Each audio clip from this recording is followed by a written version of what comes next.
dalam bisnis yang bikin orang gagal itu bukan karena tidak laku, tapi karena tidak bisa mengendalikannya. Kadang terlalu banyak, kadang terlalu sedikit, padahal kunci yang sebenarnya itu cuma satu, yaitu apa? Keseimbangan antara supply dan demand tadi. Dan pengusaha yang berhasil, Mas Anggit, biasanya bukan yang paling pinter jualan, tapi yang paling cepat membaca situasi. Ya, Ini baca situasi nih Pak ya. harus bisa membaca situasi.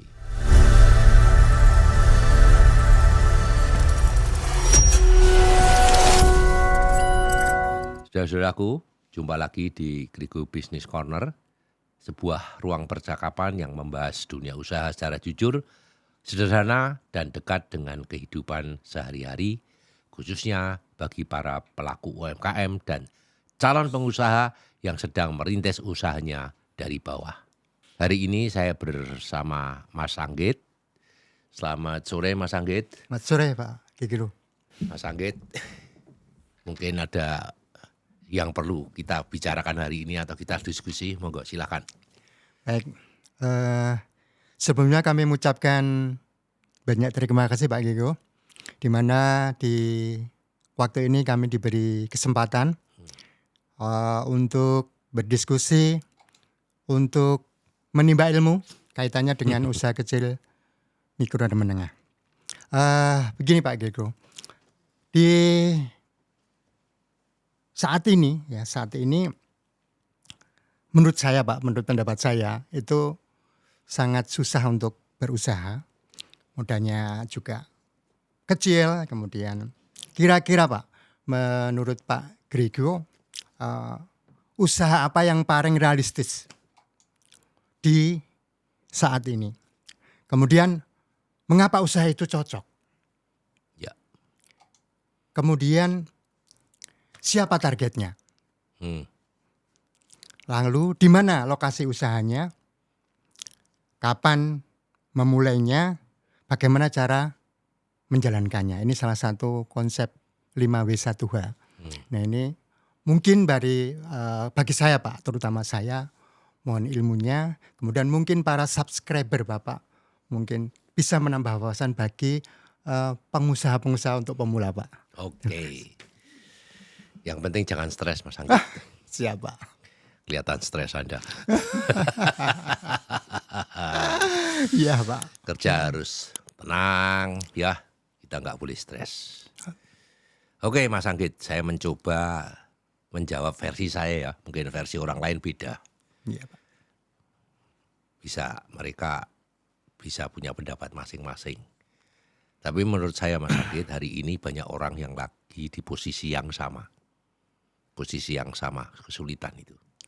Uangnya terbatas, kondisi ekonominya juga nggak pasti, tapi harus tetap jalan. Masalahnya kan itu.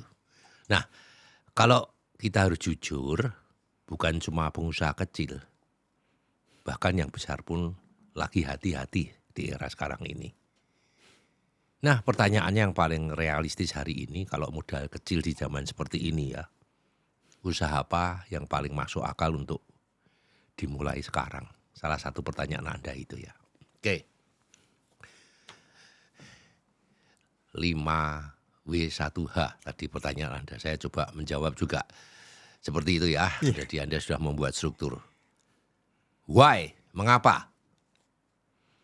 Mas Anggit, sebelum ngomong soal jenis usaha, kita luruskan dulu mindset-nya ya. Kenapa zaman susah justru banyak orang kepikiran mulai usaha? Iya ya, sekali lagi, kenapa di zaman susah ini justru banyak orang punya kepikiran mulai usaha? Dan sebenarnya ini peluang atau jebakan? Ya. Ya kita luruskan dulu. Ya. Nah, karena tekanan ekonomi, maka orang terpaksa harus kreatif. Tapi masalahnya banyak yang jualan tanpa strategi. Ya, masalahnya itu. Banyak yang jualan tapi tanpa strategi.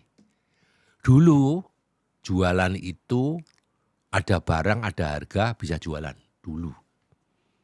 Mas Anggit punya barang, harganya jelas, bisa jualan. Nah, sekarang jualan itu sama dengan solusi ditambah kepercayaan, ditambah pengalaman. Jadi nggak bisa hanya barang dan harga saja.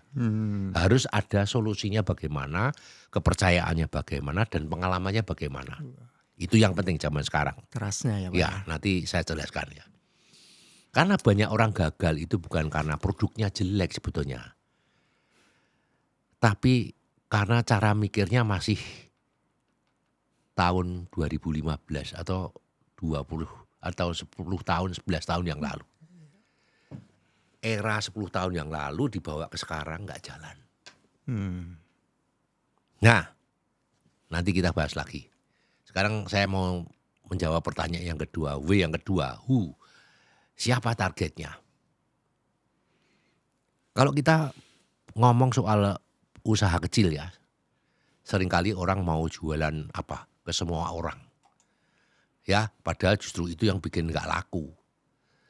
Paling gampang jualan sembako, semua orang butuh ya. Targetnya siapa? Semua orang gitu loh. Ya, Mas Anggit, menurut Anda siapa target yang paling realistis untuk usaha modal kecil hari ini?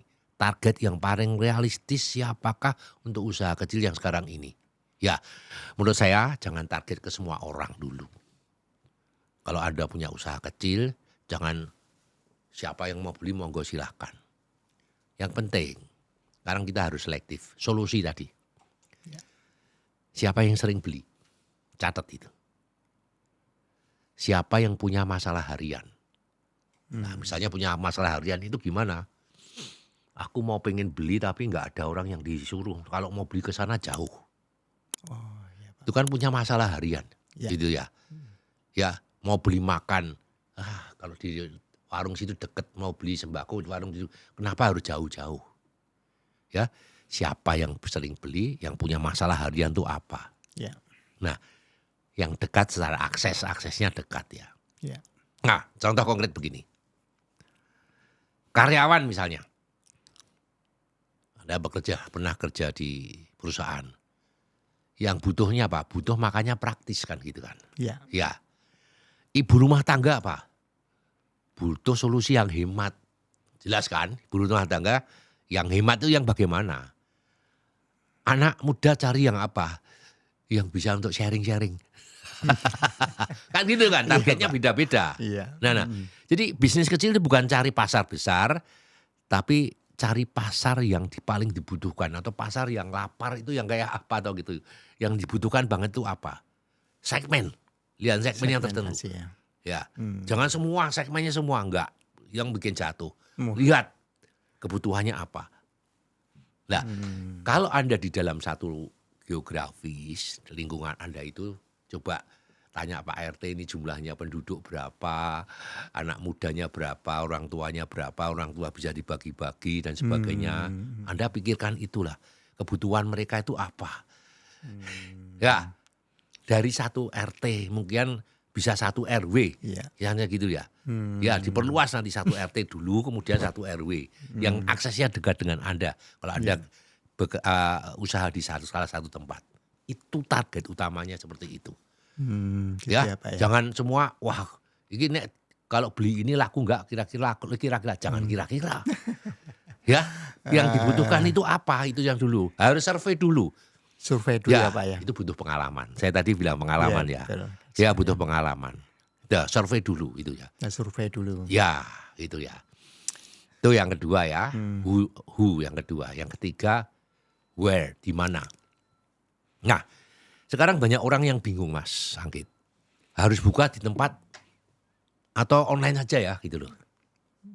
Lah menurut Mas Anggit ini di era sekarang ini lokasi usaha itu sebenarnya di mana sih gitu ya.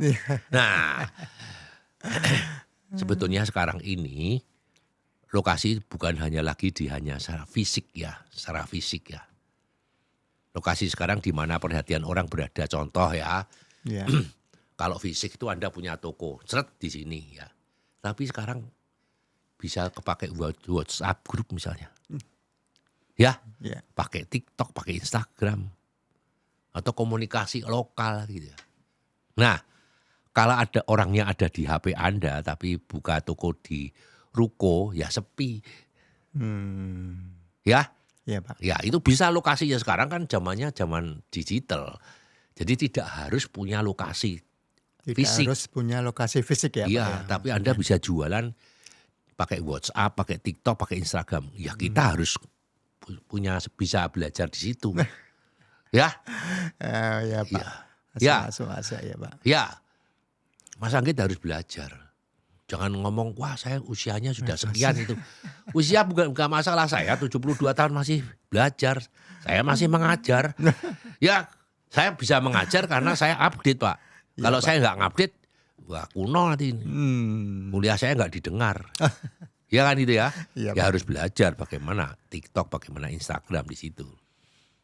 Baik. Yang keempat, apa tadi? Sekarang who sudah when ya sekarang ya. Ya.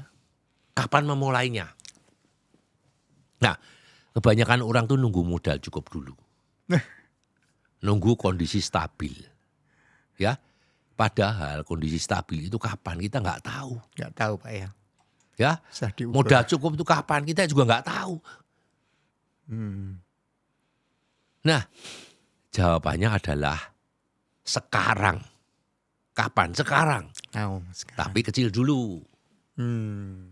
Ya, yang sambil belajar, sambil cari pengalaman dulu, jangan lalu buka besar ya. Nah, misalnya apa? Mulai dari pre-order dulu. Gitu Pak. Ya, mulai dari pre-order. Jangan Anda nggak usah nyetok. Ya. Kalau ada order lah kamu baru cari barang. Itu kan mulai belajar nanti sambil, oh ini barang yang banyak dijual, banyak yang dicari, sorry. Lah baru Anda mulai stok di situ. Cari pre-order dulu ya itu. Itu dulu. Atau titip jual dulu. Iya, kayak konsinyasi ya Pak ya. Ya, konsinyasi dulu bisa, titip jual dulu. Atau Anda sebagai reseller. Ya, itu tes pasar itu. Dari pre-order, titip jual atau reseller, itu titip pasar. Kamu akan, itu tes pasar itu. Ya, kira-kira pasarnya mana yang nyangkut dengan produk-produk saya, tentang barang-barang saya. Iya. Ya, sehingga tidak ada menumpuk barang, tidak ada retur ya. Kemudian perputaran barang itu cepat gitu loh ya. Yang seperti itu. Nah, jadi kapan tanya jangan besok-besok, sekarang jangan nunggu siap karena siap itu datangnya setelah mulai. Kalau belum mulai kapan siapnya? Gitu ya. Iya Pak. Lalu sekarang sudah 5W, sekarang 1H. How? Iya, bagaimana Pak? Bagaimana Ini menjalankannya? yang Ini yang paling penting ya. paling Nah, urgent ya. banyak orang itu bisa mulai, tapi tidak bisa bertahan. Oke, ya. Survive-nya yang Nah, susah. bagaimana cara menjalankan usaha kecil supaya hidup di zaman sekarang ini? Oke, tadi saya ngasih contoh ya, misalnya reseller atau dropship, itu risikonya kecil. Contoh, jual makanannya orang lain.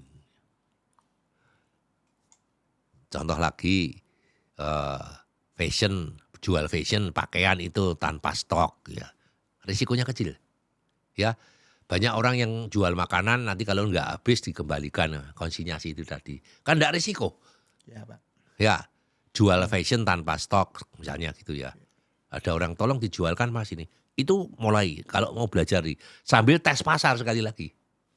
Ya, ini cocok untuk pemula karena minim modal sambil belajar bisnis. Kalau pemula gitu, ya. Nah, yang kedua adalah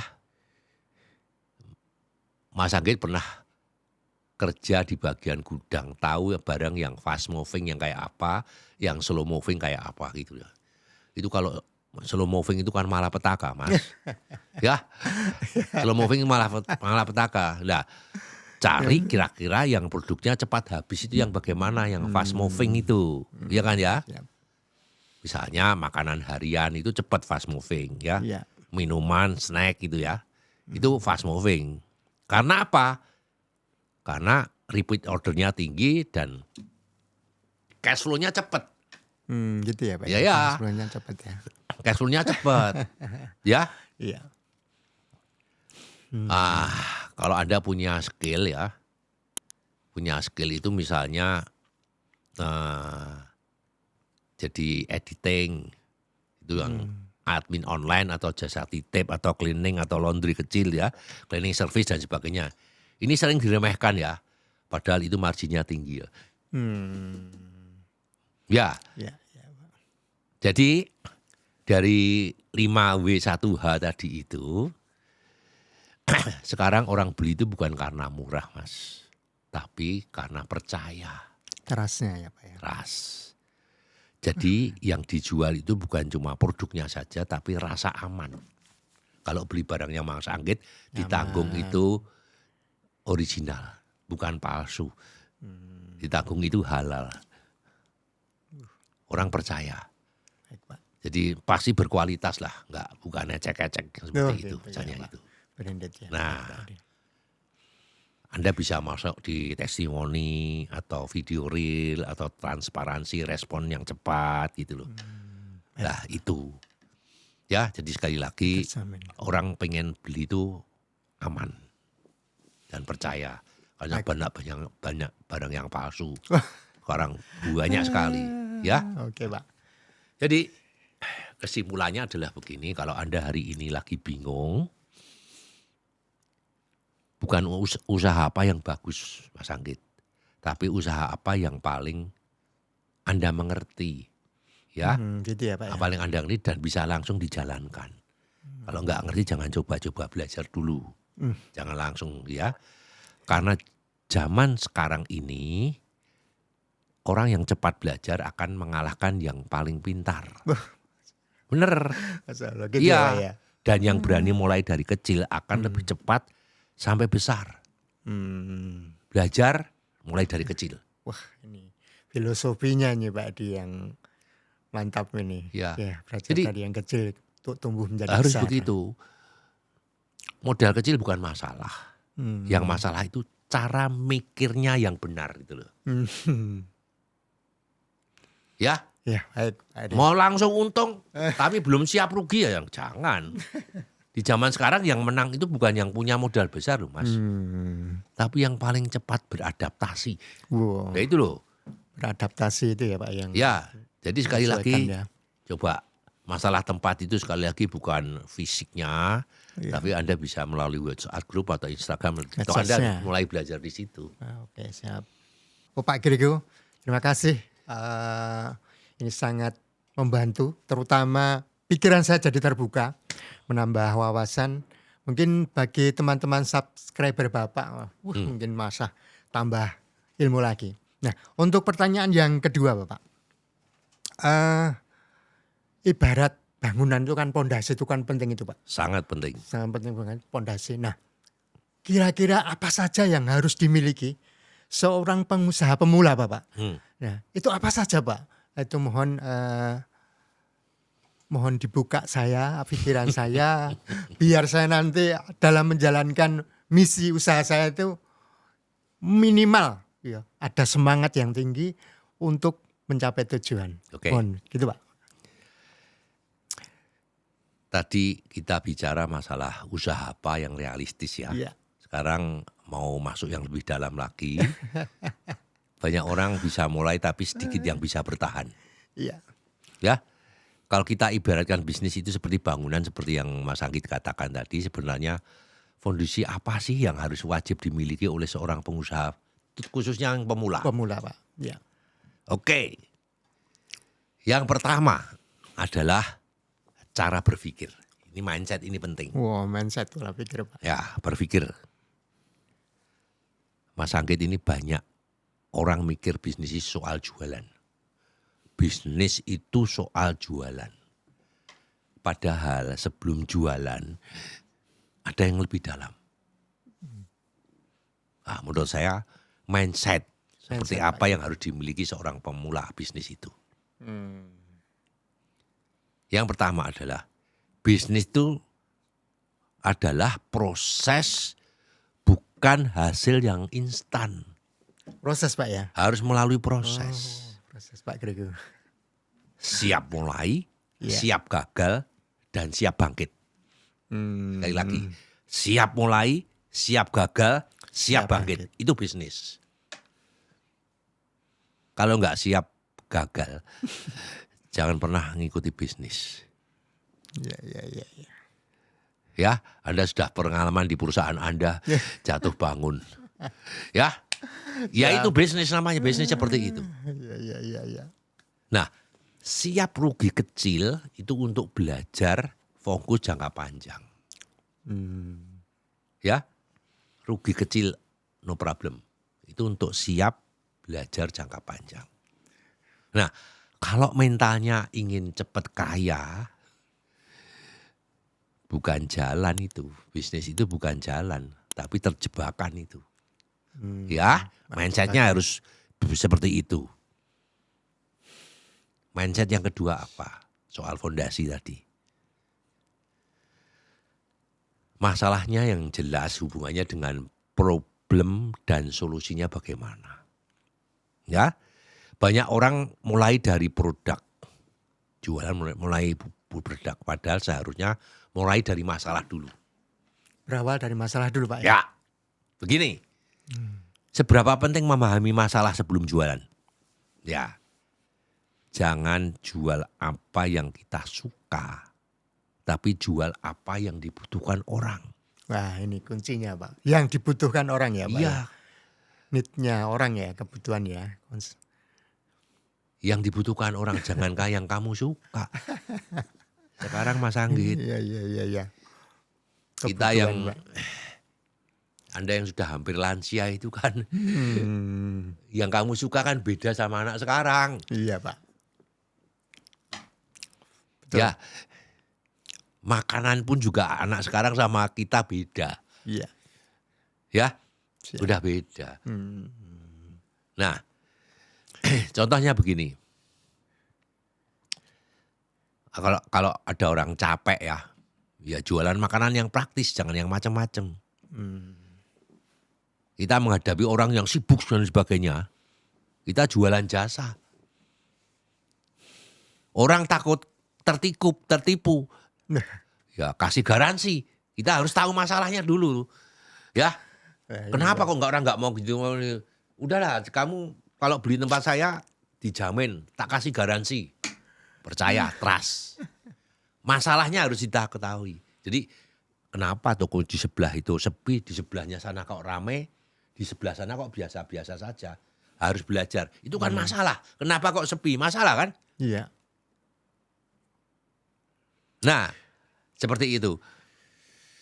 Jadi kita ya Pak ya, istilahnya kalau harus selektif juga ya. Kalau misalnya kayak tadi Bapak sampaikan tertipu ya, kita berusaha, kadang-kadang kita ada tertipu, orderan fiktif, kemudian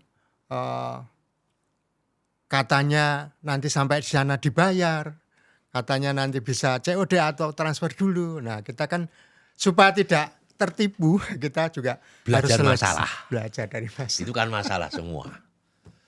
Kadang-kadang Ya. kita kalau percaya 100% lah, unsur hati-hatinya berapa persen Iya, gitu kan. itu. Jadi kan supaya tadi Bapak menyampaikan ya jangan sampai tertipu lah. Ya, Misalnya gitu. objektif hati-hatinya. Ya, siapa?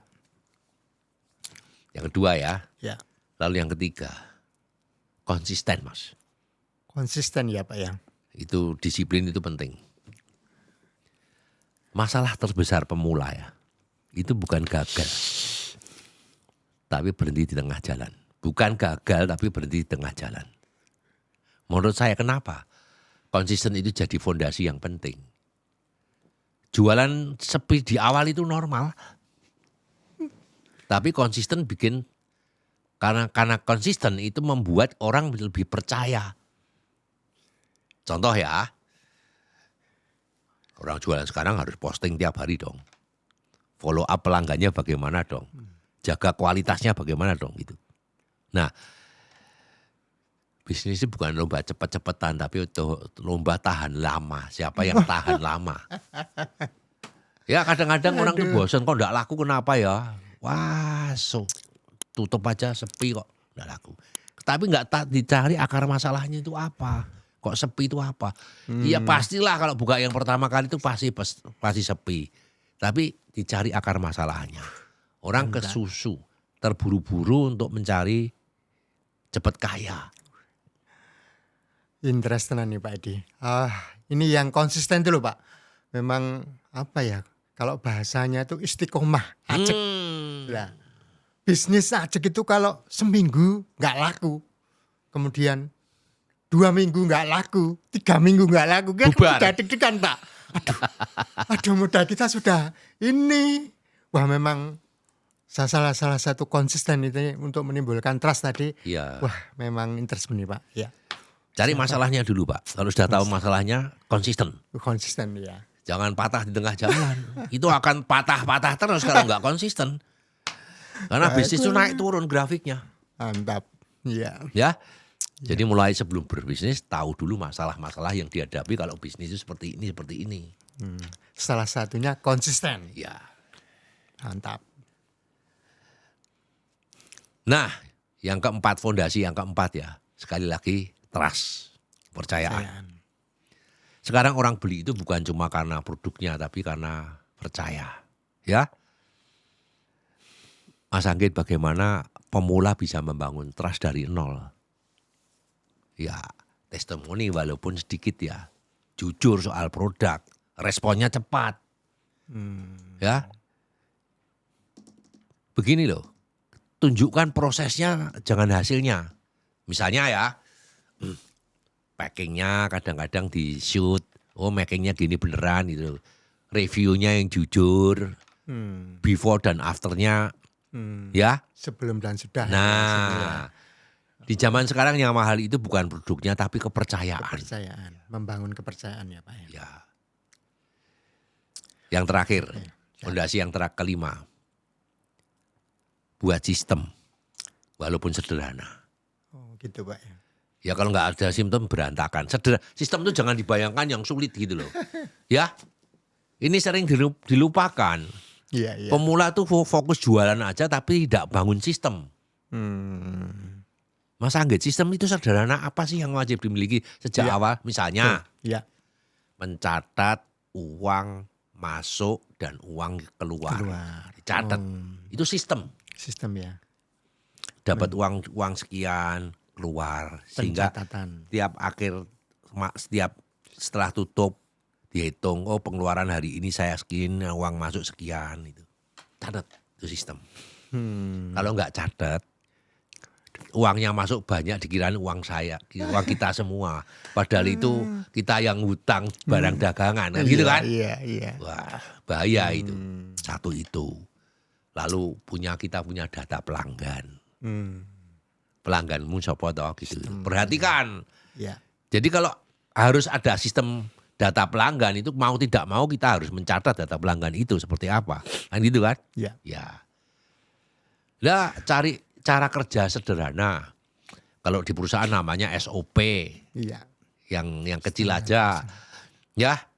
Catat di HP juga nggak apa-apa, pakai template juga oke. Ya. Silakan gitu. Itu sistem ya. Baik. Kalau semuanya tergantung Anda, itu bukan bisnis, itu pekerjaan. Jadi ya, kalau sistem itu bisa menggantikan Anda, kalau sistemnya itu jalan ya. Iya. Ya, Mantap Pak ini. Pondasi terakhirnya mempunyai sistem, Nah, meskipun itu. sederhana. Sederhana. Salah satunya pencatatan, ya, pencatatan uang masuk, uang keluar, pencatatan pelanggan. Ini kadang-kadang kita remehkan, sok malas, sok kurang teliti, kutil ya. Lah itu Nah, yang itu yang kadang-kadang, ya mantap Pak ini. Salah satu sistem tersistem meskipun sederhana, salah satunya adalah pencatatan uang masuk, uang keluar, dan catatan pelanggan. Siapa? Jadi saya ingatkan lagi ya Pak Anggit. Satu, bagaimana kita cara berpikir fondasinya dia. Masalah yang jelas. Identifikasi konsisten, masalah, konsisten. Ya, kepercayaan. Trust ya. Dan sistem walaupun sederhana. Walaupun sederhana. Ya kalau kelimanya ini ada, bisnisnya bukan enggak runtuh nanti. Ya, kalau ini tidak ada, bisnis bukan runtuh, tapi bahkan tidak pernah berdiri. Ya. Iya. Baik Pak. Jadi untuk supaya diingat ya Pak, begini. Iya. Banyak orang tuh ingin bangun bisnis yang besar. tapi lupa bangun fondasinya. Ini loh ya. Padahal bangunan tidak pernah runtuh karena atapnya, tapi karena fondasinya nggak kuat. Ya kan ya? Iya Pak. Jadi kalau hari ini Anda kalau hari ini Anda baru mulai, fokus bukan terlihat besar, tapi yang benar dulu. Siap. Jadi bisnisnya bukan jualan, tapi soal fondasi. Fondasi. Kalau fondasinya lemah, jualan sekencang apapun akan tetap runtuh. Dan yang bisnis itu bisa bertahan bukan modal besar, tapi fondasinya yang besar. Siap. Yang fondasinya yang benar, sorry. Pak Grego, nah kalau kita melihat jenis kebutuhan itu kan ada harian, mingguan, bulanan, tahunan. Nah kalau saya Pak akan membuka toko ya katakanlah untuk safety stock supaya aman itu seperti apa Pak? Kalau kita ditinjau dari jenis waktu kebutuhan tadi ada harian, dan mingguan, bulanan, dan tahunan. Nah, mohon Pak Grego memberikan wawasan atau menjelaskan supaya safety stocknya itu bisa aman begitu Pak. Terima kasih Pak. Oh, safety stock ya Pak ya? Ya, Ya. stock. Yang pertama pemahaman dasar ya, jenis kebutuhan. Jadi begini Mas Anggit, sebelum kita bicara masalah stok, kita bedakan dulu jenis kebutuhan ya. Kebutuhan itu ada kebutuhan yang harian, ada kebutuhan bulanan, dan ada kebutuhan tahunan. Nah, ini pengaruhnya besar terhadap stok. Kalau harian itu fast moving. Wah gitu ya Pak. Ya. Ya. Kalau Anda jualan sembako misalnya ya, itu kan ada yang kebutuhan yang setiap hari laku itu apa? Itu yang namanya fast moving. Beras, telur, minyak, gula, apalagi tepung misalnya gitu ya. Itu kan yang fast moving. Itu kebutuhan harian. Itu perputarannya cepat, walaupun marginnya kecil biasanya. Ya, tapi volumenya tinggi. Itu ya, Tinggi. itu yang pertama. Ya. Itu yang kebutuhan harian. Kebutuhan yang medium, misalnya sabun, deterjen, gas. Ya, itu repeat tapi kan tidak setiap hari. Iya. Ya. Nah, itu yang bulanan biasanya. Yang tahunan tuh apa? Musiman biasanya, kalau lebaran ya sirup, Iya. ya toh, parcel, Iya. ya. Wah, pada saat itu misalnya mie instan itu naik, ya tahunan itu instan. Misalnya pada saat musim hujan, ya dan Jas sebagainya, hujan. kan musiman. Payung. Ya lonjakan tidak rutin. Nah, oleh karena itu perlakuan terhadap barang itu tidak boleh diperlakukan dengan yang sama. Ya, Iya Pak. itulah awal kerugian dimulai. Jadi ada 3 kan, ada yang fast moving, ini yang ada yang medium moving, ini ada yang slow moving. Kalau Pak Anggit enggak musim hujan beli payung nyetok ya lama enggak beredar kan gitu kan? Oh begitu ya Pak ya. Ya nanti beli sarung itu wah pada saat menjelang lebaran banyak yang beli tapi setelah itu ya cuma sedikit. Setelah itu nanti akan terjadi slow moving. Modal Anda enggak bisa berputar, berhenti di stok di situ. Stok di situ ya Pak ya. Nah, jadi cari yang perputaran yang cepat ya. Nah, kesalahan umum toko sembako itu apa? Kenapa banyak toko sembako kelihatannya ramai tapi uangnya tidak pernah nampak gitu loh ya. Uangnya karena apa? Karena uangnya nyangkut di stok. Barangnya numpuk tapi tidak muter. Nah, karena mereka tidak tahu, tidak pernah mencatat, tidak punya sistem mana yang laku cepat dan mana yang lambat. Kelihatannya jualan padahal sebenarnya sedang menumpuk masalah dia gitu loh. Ya. Masalah, oke. Jadi gampang kok. Yang laku harian ini yang makin yang harus stok banyak di situ, yang laku bulanan itu medium saja, yang laku tahunan itu ya kalau dong musim saja yang nyetok di situ. Itu akan terjaga, safety stoknya akan terjaga yang di situ. Aman ya Pak ya. Nah, yang ketiga sekarang, bagaimana mengatur stok, bagaimana mengatur safety stock tadi ya. Tadi sudah saya sampaikan harus membedakan antara yang slow moving dan fast moving.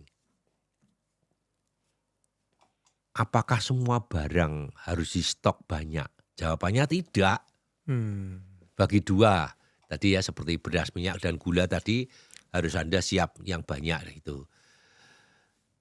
Yang banyak itu cukup untuk 3 sampai seminggu. Ya 3 sampai 1 minggu. 3 sampai 7 hari ke depan. Slow moving jangan ditimbun. Karena barang jarang dibeli. Dan variasinya terlalu banyak. Biar kelihatan tokonya lengkap bagaimana isinya slow moving kabeh. Lah, masalah itu nanti di situ. Sedikit saja yang slow moving itu atau by order saja. Enggak apa-apa. Stok itu bukan soal banyak tapi soal seberapa cepat itu stok itu jadi duit. Ya. Bagaimana cara menghitung safety stock yang bisa dipakai pemula? Pakai logika sederhana aja sebetulnya. Safety stock itu sama dengan penjualan harian dikalikan buffer harian. Contohnya begini. Kalau beras itu laku 20 kg per hari, itu sebagai buffer stok harian. Ya. Jadi stok amannya adalah, saya katakan tadi, 3 sampai 7 hari ya. Ya. Buffer stock kan kalau setiap hari 20, ya maksimum 140 kan. Tapi 140, amannya 100 kilo aja lah. 100 kilo ya. Buffer stoknya. Satu kintal ya. Ya, jangan pernah stok berdasarkan feeling. Tapi berdasarkan data walaupun sederhana. Makanya harus pakai sistem. Ya. Ya, dihitung seperti itu. Logikanya Sehari gitu, itu Pak, ya. rata-rata berapa sih jualnya? 3 sampai 7 hari itu sebagai buffer stok. Ya. Siap. Nah, supaya diingat bahwa cash flow itu lebih penting dari stok. Mas Anggit lebih banyak stok. Ya, lebih baik banyak uang atau banyak barangnya. Banyak uangnya kan? Iya, banyak uang. Cash flow lebih penting daripada stok. Kenapa? Karena bisa-bisa uang itu kan fleksibel. Tidak terjebak barang mati. Nah, stok itu belum tentu jadi uang. Tapi uang bisa jadi stok kan gitu. Kan gitu tuh kan ya. Jadi hati-hati. Penjaga itu lebih baik punya duit banyak daripada barang banyak tapi terjebak di situ loh, gitu loh. Ya, muter. Karena lebih fleksibel duit itu ya. Ya. Nah, yang penting lagi perputaran barang itu jangan sampai nyangkut di rak. Maksudnya gimana tuh Pak? Bagaimana memastikan bahwa perputaran barang itu tetap hidup. Nah, gini Mas. Di teori itu ada yang namanya FIFO. First in, first out. Jadi barang yang masuk pertama itu harus keluar yang first in, first out. First in harus first out. Ya. Ya. Jadi supaya tidak kadaluarsa. Ya. Barang kulaan bulan Januari sama Februari. Kalau jualan yang Januari dulu dikeluarkan. Nah, Februari belakangan. Ya, karena itu first in-nya harus first out-nya gitu. Jangan dibalik. Nanti masa kadaluarsa jadi masalah itu. Jadi barang lama tadi tetap di depan. Jangan beli baru Jangan beli baru kalau lama belum habis. Iya. Ya. Yap. Yang terakhir adalah baca pola. Ini supaya naik level. Maksudnya begini, apakah stok itu statis? Harus sekian terus. Misalnya tadi katakan berasnya 100 kilo. Saya jawab tidak. Harus baca pola. Misalnya begini, kalau awal bulan, belanjanya naik karena banyak orang gajian. Betul. Ya, Pak. Ya. Masuk akal ya. Nah, jadi polanya gimana? Tadi kan saya ngomong eh, safety stock itu seperti itu. Tapi kalau Ya. awal bulan ya kamu harus nyetok banyak. Kalau enggak gitu nanti kehabisan. Kehabisan eman-eman kalau cari belinya di tempat Menolak orang pesanan, lain. ya. Nah, gitu ya. Siap. Karena musim tertentu yang produknya tertentu akan naik. Seperti hari raya itu ya. Nah, mie instan, kecap, kemudian apa dan sebagainya itu masih lakunya kenceng itu. Nah, jadi yang bisa membaca pola akan menang tanpa perang harga. Gitu ya. Ya. Baik Pak Grego. Nah, sudah sedikit-sedikit ini kita refresh dan sedikit-sedikit kita sudah tertanam untuk ilmunya. Ya. Mungkin bisa dilanjut Pak Grego untuk pertanyaan berikutnya. Sebentar, saya tambahin satu lagi. Apa? Banyak orang berpikir bahwa bisnis sembako itu aman. Karena semua orang butuh. Ya. Tapi yang jarang disadari bukan soal orang yang butuh. Tapi apakah Anda mengelola dengan benar. Karena di dalam bisnis Mas Anggit. Yang bikin untung itu bukan barang yang laku. Tapi barang yang cepat jadi uang. Itu yang harus diingat. Uang cepat jadi uang itu yang harus diperhatikan. Baik Pak. Siap. Oke, kita silakan. Lanjut Pak. Ya. Satu pertanyaan. Ini kaitannya dengan penawaran dan permintaan ini Pak. Nah, penawaran permintaan itu biasanya mempengaruhi perencanaan dan pengendalian.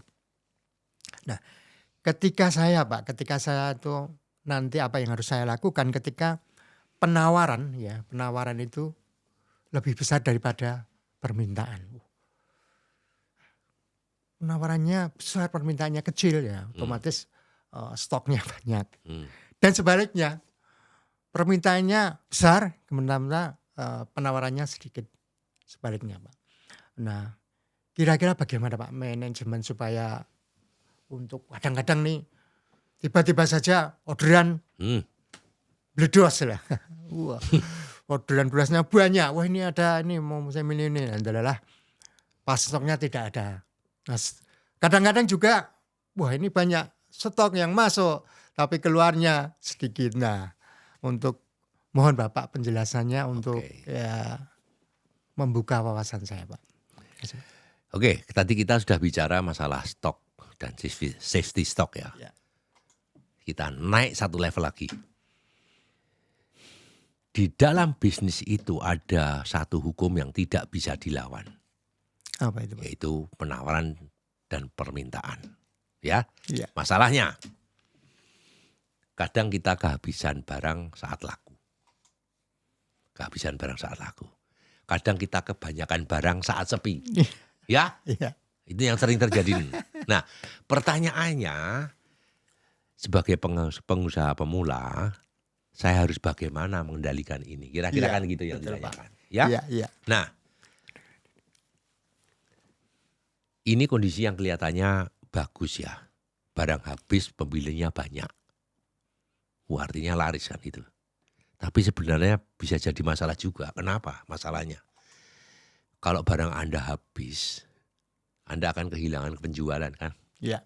Ya. Mungkin pelanggannya pindah ke toko lain. Ya, momentumnya hilang. Itu kalau Anda kehabisan barang. Padahal banyak orang tanya. Ya, ternyata barangnya habis itu ada ketiga itu. Kehilangan penjualan, pindah ke tempat lain, momentumnya hilang gitu. Jadi barang habis itu bukan selalu kabar baik ya. Kadang itu tanda kita tidak siap. Nah itu ya. Solusinya bagaimana? Ya dipercepat siklus belanjanya. Gitu loh ya. Jangan tunggu habis lalu beli. Buat jadwal rutin. Jadwal restock rutin. Contohnya. Barang yang cepat laku itu setiap 2-3 hari Anda harus beli kulaan gitu loh ya. Naikkan safety stoknya. Safety stoknya dinaikkan tapi terkontrol ya. Terkontrol, tambah stok untuk barang yang laris, tapi tetap berdasarkan data bukan emosi. Makanya harus punya sistem. Harus tahu yang barang laris yang mana. Ada catatan penjualan harian. Anda harus belajar dari situ. Jangan males. Lalu Mas Anggit harus punya lebih dari satu supplier. Jangan hanya satu supplier atau dua, mungkin 3 atau 4. Misalnya gitu ya. Jangan tergantung dari satu distributor. Kalau kosong nggak ada backupnya. Betul Ya. Pak. Iya. Pengusaha itu bukan cari barang tapi mengamankan supply. Ya. Supply-nya. Diamankan. Nah, jaga komunikasi ke customer. Habis ngomongnya, besok ada lagi kok gitu. Kami ready lagi hari Jumat ini. Itu menjaga trust gitu loh. Ya harus siap-siap, jangan mengecewakan pembeli. Besok udah ada belum? Nah, besok sudah ada belum? Wah, harus sudah lagi. Kalau enggak ya Jumat atau Sabtu atau tapi janji itu pasti harus ditepati. Karena orang yang beli ke tempat Mas Anggit itu biasanya orang yang sudah percaya. Jangan sampai dikecewakan. Ya. Nah, penawaran lebih besar dari permintaan. Tadi yang gitu dah, sehingga terjadi penumpukan stok. Nah, sekarang kebalikannya Mas Anggit. Barang banyak tapi tidak bergerak. Ya. Ya, ini yang sering terjadi diam-diam. Kenapa ini berbahaya ya? Masalahnya sekali lagi uangnya mati di rak. Nggak bisa berputar, uangnya nggak jalan-jalan, di rak saja itu. Cash flow-nya macet. Ya, ada risiko lagi kalau lama-lama nggak laku bisa kadaluarsa, bisa rusak. Kan di situ kan? Iya. Nah, barang yang numpuk itu bukan aset. Itu beban yang belum disadari. Wah itu numpuk itu. Hati-hati kalau kadaluarsa hilang kan, habis kan. Nggak ada beli. Mau diretur juga nggak bisa. Ya, kalau sembako kan nggak bisa diretur. Iya Pak. Putus belinya. Jadi solusinya adalah barang itu harus bergerak, jangan didiamkan. Ya pakai bikinan. Ini kalau nggak laku-laku bagaimana ya? Kasih promo kecil. Strateginya pakai paket hemat misalnya begitu ya. Diskon gitu. Atau si bundling. Kalau Anda beli barang A, kemudian Anda dapat diskon yang B gitu ya. Misalnya gitu ya. Salah satunya. Itu bundling seperti itu. Bundling. Supaya bis yang macet tadi itu bisa jalan. Stop beli barang yang lambat. Fokus kepada yang cepat muter. Itu pengalaman sekali lagi. Ya. Siap rugi. Siap. Barang yang macet itu rugi. Pasti. Nah. Sekarang kalau ada barang yang macet, barang yang sepi bagiannya, coba cari segmen lain misalnya. Ya. Dari retail ke jualan warung yang kecil-kecil yang lain. Coba jangan didiemen aja. Coba dijual ke warung-warung yang kecil. Harus berjalan. Supaya cash flow-nya tetap jalan. Supaya barangnya tidak rusak. Supaya tidak slow moving. Wah ini kalau enggak saya jalan ini jadi rusak ini, slow moving ini. Ya dijual ke warung-warung yang lebih kecil lagi coba. Dikasih diskon asal enggak. Kalau perlu harga pokok jualnya daripada enggak jalan. Oh gitu HPP-nya ya Pak. Iya. Yang seperti itu. Siap. Jualan murah lebih baik daripada mati di stok, Mas Anggit. Rugi kecil itu sehat sebetulnya daripada mati pelan-pelan. Ya kalau sudah terjadi penumpukan begitu nggak bisa. Iya. Jadi sebenarnya Mas Anggit ini baik kekurangan barang maupun kelebihan barang itu dua-duanya sama-sama berbahaya. Bisnis bukan soal punya barang tapi soal keseimbangan antara supply and demand itu tadi. Keseimbangan ini Pak yang. Ya. Jadi kuncinya ada 3. Yang pertama adalah pantau penjualan harian. Catatkan itu ya. Ya. Yang kedua jangan belanja pakai perasaan. Sudah saya ingatkan tadi. Yang ketiga harus cepat ambil keputusan. Ya, mau restock atau stop. Ya, Yap. supaya nggak rugi Anda. Ya. Nah, dalam bisnis yang bikin orang gagal itu bukan karena tidak laku, tapi karena tidak bisa mengendalikannya.